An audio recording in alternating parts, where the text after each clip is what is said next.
नमस्कार प्रेक्षकांनो, घरोघरी मातीच्या चुलीच्या पुढील भागात आता आपल्याला बघायला मिळणार आहे की ओवी गायब झालेली असते आणि ती भेटते। त्यानंतर ते जानकीला कळतं की हे सगळं ऐश्वर्यामुळे झालेलं आहे।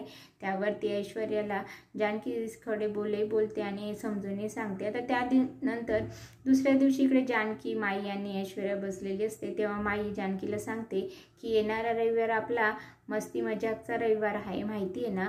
त्यावरती ऐश्वर्या विचारते, मग ऐश्वर्याला जानकी सांगते, अगं येणाऱ्या एखाद्या रविवारी ना आम्ही सगळेजण मिळतो, बसतो आणि खूप मजा मस्ती करतो, गोष्टी सांगतो, सगळं करतो। आता माई पण इथे ऐश्वर्याला सांगतात, तू पण ह्या रविवारी आमच्यामध्ये बस, म्हणजे तुलाही कळेल की काय असतं आणि काय नाही, तुलाही कळेल रविवारी किती मजा येते ते। त्यावरती ऐश्वर्या म्हणते, हो नक्कीच। आणि मग ती मनात बोलते की बघतेच आता ह्या रविवारी कशी मजा येते, कशी तुमची सगळ्यांची मी फजिती करते आणि मजा करते ते। आता ऐश्वर्याच्या मनात नक्की काय असणार हे सगळं बघण्यासाठी माझ्या चॅनलला म्हणजे स्वराज मराठीला सबस्क्राईब करा। व्हिडिओ आवडला तर लाईक करा, बेल आयकॉन दाबायला अजिबात विसरू नका। धन्यवाद।